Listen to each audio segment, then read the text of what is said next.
Hello folks, the Why Guy here again. Welcome to my home on this very cold winter day. The name of this video is called The Why Guy and the Murdering Snake from Eden. Gee, I wonder what snake I'm talking about, huh?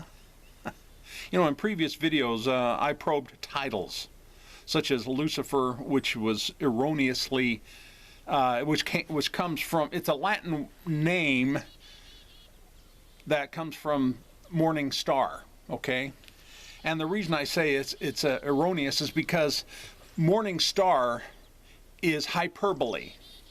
That's all it is. It's an exaggeration, or it's at least symbolic, but it's definitely not a name of anyone, not a name of an individual, period. Morning star. Yet the ancient Latin church assigned a name to it and personalized it, took something that was inanimate and made it into an animated, and made it alive, made it into something that people could grab onto as alive. And by the way, that reminds me that the term animistic influence, okay, simply means you're influenced in your mind about all of those things that go bump in the night. The monster in the closet. By the way, my favorite movie was Monsters, Inc. One of my favorite movies was, anyway, there's no monsters in closets. Or that horrible thing that's hidden under the bed, you know, the boogeyman under the bed. See, what we do in our imaginations, in our minds, we animate, we make alive something that is not alive. And that's called animistic influence. And that is the definition, the Greek definition for what the Latins call demon-possessed. Did you catch that? In the minds of people who believe in demon possession, they are possessed with animistic influence. Those are the things that the apostles and Jesus set people free from. And I got heavy into it in my book. I believe in both. Is God bipolar? This one right here, as well as No Love, No Fear. I'll leave a link as well as my first book, In Defense of God's Love. I'll leave a link to all three of these, Amazon link. That's the commercial, okay? That's the end. I won't be doing that at the end of this video. But folks, in this video, in the previous videos, I probe titles, like I said, such as Lucifer, the word, not the name, Satan, devil, adversary, liar from the beginning, as in the father of lies, which I'm just going to hint on this one as well, and the God of this world. Okay, I covered that on previous videos. However, in this video, I want to address just two more titles. Obviously, murderer and snake. Now, if you honestly believe that Adam had a conversation with a possessed snake, you might as well stop watching this video now. All right? See, some might be thinking, aha, but we're not claiming it was a real snake, but only as a metaphor to describe the devil. And it was meant to represent an enemy of God, not an actual snake. Actually, I was raised to believe that it was a possessed snake. That's how I was taught. I don't know about any of the rest of you. You know, I'm going to digress for a moment by wondering, why is it that it's so easy for a Christian to agree that the snake was a metaphor, but believe that most of all the other descriptions that I brought up in previous videos, and in this one, that they're real and they're legit? You know, the notion of mankind ruling his or her destiny is a lie from a symbolic snake, if we're going to talk about a snake. And I believe that lying symbolic snake represented Adam's ego. I really do. And I got big time, and I'm just scratching the surface, but like I said, I got into it in that book. All right? And why I believe so. And I supplied biblical evidence to that. All right? And since this lie of us ruling our own destiny, the Christians call it free will, which, by the way, I believe in free will, but not the way Christianity teaches it, as if it's going to supersede and override God's will. No. Of course we have a will. If we didn't have a will, it wouldn't be written that it is God who works within our will.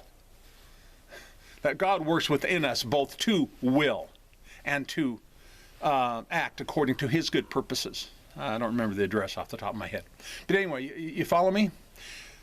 But anyway, Adam's ego, it originated in the garden. And I venture to say that it was the father of lies. Did you catch that title? It's not a stretch to say that the very first person to lie is the father of lies. Okay? Jesus also called the Pharisees, when this was brought up, when Jesus brought this up, he also called the Pharisees' father a murderer. And that's where I included that in the title. Okay? And said that he was a murderer from the beginning. You know, from the beginning, from the very beginning. I understand. I know what the context is. I know the context is, it implies Moses and the law and all of that. And but it's not a stretch for me to say, since Moses and the law wasn't mentioned in this verse, it's not a stretch to say that there might be a little more to it than that.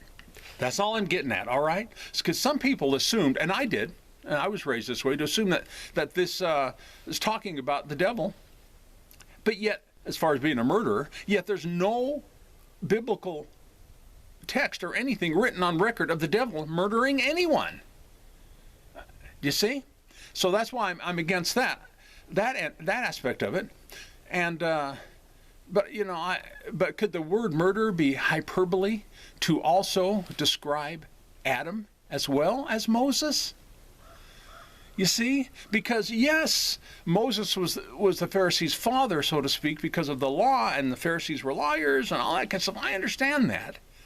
But also the father of Moses happened to be Adam, and also the father of, because the word in there, in that verse, doesn't say devil. It says the father, your ancestor. It didn't specifically say which ancestor. All right? And I know this goes against the grain with a lot of folks, but Jesus used the word Moses before. But on this one, he just happened to use the word ancestor. He didn't specifically mention a name. So that, to me, encompasses your father, the ancestor. It could be anybody's ancestor. Okay, stay with me.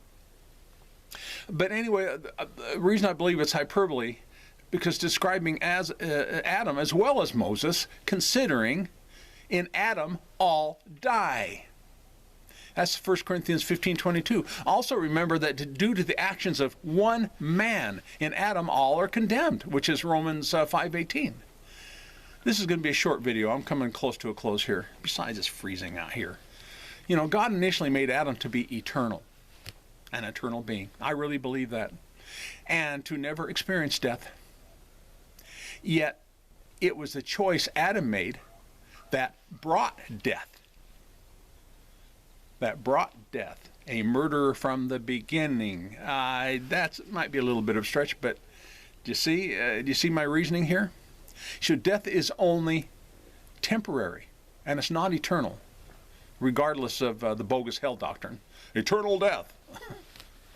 Whatever. That's how I was raised to believe. Anyway, have you ever heard the question that just because God allowed something doesn't mean it was his will? Since God didn't create puppets and robots, this makes sense to me. And along this line of reasoning, it's written that death came into the world. How did death come into the world? As in, to me, a murderer from the very beginning. Now, if it just said just a murderer, I can understand that, because Moses, he murdered, you know, that Egyptian guard. But from the beginning. Anyway, follow me in closing this video. Was it the will of God, or was it due to the act of one man? Is there anywhere within all of Scripture that says God created death? Someone created it. And in my opinion, it's plain in Scripture who that someone was. I know that this is a unique way of looking at it, but think about it for a moment. Now, here's where I'm going to go off on my imagination a little bit, which I do a lot on these videos anyway. I personally have a feeling, just a really heavy gut feeling, that we have been given, God created in us, so much stronger abilities than we can even imagine. Because Jesus said that we would even do greater works than even he did. When's the last time you raised somebody from the dead, folks? Now think about Adam now, that didn't have the baggage attached. The mankind at that point in time, I believe, had so much more capabilities and abilities that were so much more godlike than we can even imagine right now. And think of the Tower of Babel, that story. Why did God stop them? Why did God stop that and confuse everyone with different languages? Now, my premise is this, that they could have become like gods. Very, very powerful, and destroyed themselves. And destroyed who knows how much else could have been destroyed due to their amazing abilities. Okay, I'm not going to get into the Marvel comics and all that, those kind of superheroes and all that kind of thing. But if you think the writers of some of these comic books and these things, we just look at it as goofy entertainment. It came from the imaginations of men, yes, but there's a root, there's a seed of some truth in all of this stuff. And I'm not going to say what it is and what it isn't. I'm just saying that there's a possibility that we have far more capabilities backed by the power of faith than any of us have ever dreamt of. And because of the snake, the ego of man, I also believe that God has blinded us to some of that for now. Anyway, I know this is probably one of the weirdest videos I've ever done, and that's okay. But look me up on Facebook under a group called the Why Guy Group. I also go by an avatar name of Jonathan Jones. It's not a real name, my real name on Facebook. That's a public timeline, where the Why Guy Group is private. Consider subscribing to this channel if you haven't already, and look me up, like I said, I already said look me up on Facebook. Consider subscribing if you haven't already, and give me a thumbs up or a thumbs down accordingly. And if you're going to leave comments, make sure they're polite, so I don't have to delete them. But you don't have to delete them if they're not polite. Nobody's forcing you to. Anyway, thank you for viewing.